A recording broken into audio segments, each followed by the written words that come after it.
Thanks very much, Ciara. Minister, can I just ask you about if you can give us an update on a report on the 4th Independent Monitoring Group for the Defence Forces? It should have been initiated in 2019. I don't know whether it has been overtaken by the independent review. I hope not. But could you give us an update as to where we are on the Independent Monitoring Group, please? Yeah, this is, I think, being taken with quite a few other questions as well, Ciara. I think I've been asked to take 81, 84, 90, 92, 98 and 107 together. The Deputy will be aware that there have been 3 reports from the Independent Monitoring Group since the publication in 2002 of the report of the External Advisory Committee on the Defence Forces, The Challenge of the Workplace. Following extensive discussions over several months between the Secretary-General and the former Chief of Staff on the next steps for the IMG process and what that would encompass, it was considered that a back-to-basics external review of policies, systems and procedures for dealing with matters relating to dignity, equality, discrimination, bullying, harassment and sexual harassment was required, and on that basis the IMG process is to be set aside. As the Deputy will also be aware, I met recently with participants from the Women of Honour group and with a number of serving female members of the Defence Forces, where I had the opportunity to listen carefully to their experiences in what were very informative, frank and emotional meetings. In addition, there has been a number of engagements between senior civil and military management and relevant stakeholders, including with both the participants from the Women of Honour group and a group of serving female members of the Defence Forces. On foot of those meetings, I've decided to proceed with an independent review without delay to examine the effectiveness of systems, policies and procedures to deal with workplace issues relating to bullying, discrimination, harassment, sexual harassment and sexual misconduct in the Defence Forces. The draft terms of this review have been shared with a range of stakeholders, including the representative associations, serving members and the Women of Honour group. I look forward to receiving their observations, which will inform the final terms of the review, which I intend to finalise in the coming weeks. I wish to underline that this review will be undertaken by external and entirely independent and unbiased experts in this field. In this regard, potential members are also under consideration. The Deputies will also be aware that I have recently announced interim measures for both former and serving members of the Defence Forces, both male and female, who have been affected by unacceptable behaviour in the workplace.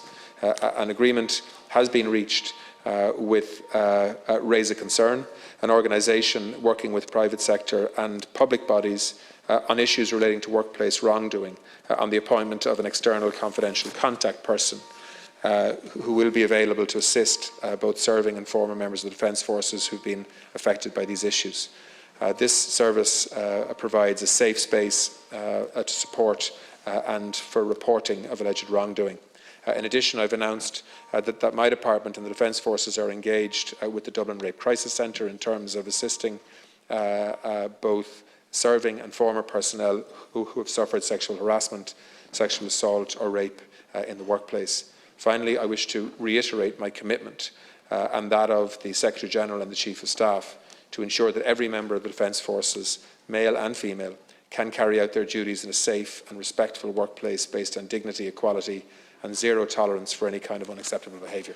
Thank you, Minister. There's some follow-up questions or group questions from other deputies as well. Deputy Colin Burke, Deputy Catherine Connolly and Deputy Gino Kenny, in that order, please. 67. Thank you. Minister, can I just ask you, you talk about the review which you announced on the 28th of September. Is there a time frame set for that review, as everyone here would be concerned? Also, always when there's a review announced, everyone welcomes the review, but the question is always then, when are we going to have that review completed, and has the department set a time frame for its completion and the delivery of a report?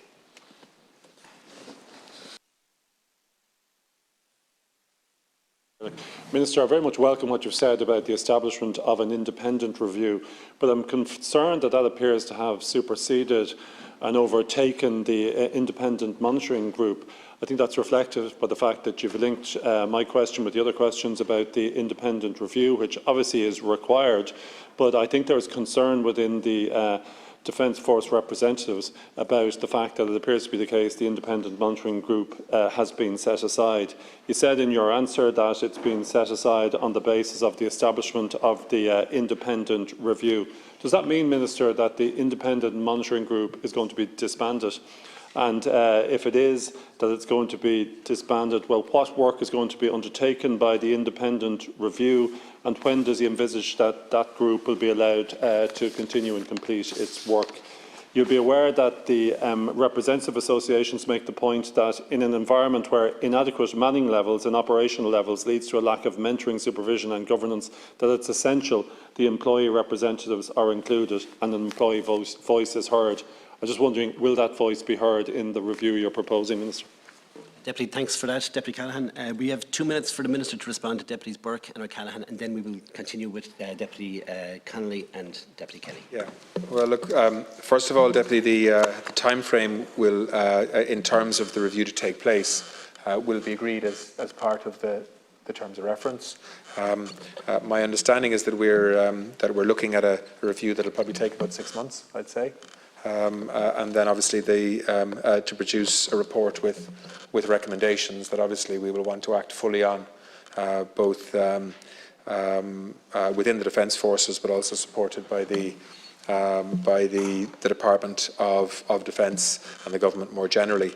But I'm sure there'll be an opportunity to focus on those recommendations when that report is done. The IMG process, the Independent Monitoring Group process, Deputy, I think has had a value. I remember when I was last Minister for Defence, we worked a lot in relation to the IMG process in terms of improving systems within the Defence Forces around reporting, and there have been a whole series of changes within the Defence Forces linked to the IMG process and the series of reports and reviews that they have done. But unfortunately, you know, the testimonies that we've heard from people would show that the IMG process has not made the fundamental change in culture in the Defence Forces that's needed. And while new reporting systems and LGBTQ support groups and support lines and counselling services within the Defence Forces have been put in place, and that is a good thing, there is still an issue for some serving in the Defence Forces in terms of feeling isolated and cases of bullying and sexual harassment. And we need a very comprehensive response to that in terms of creating an atmosphere that is safe and attractive to ensure that people commit to the Defence Forces in the future in the numbers that we need. So we have taken the view that we now want to focus on an outside independent review process, and of course when we get the recommendations from that report we will act on those, but we also want to involve different stakeholder groups, including the Women of Honour, to ensure that both the makeup of that independent review group and of course the terms of reference are acceptable to everybody and that they have full trust in that process. Moving on to Deputy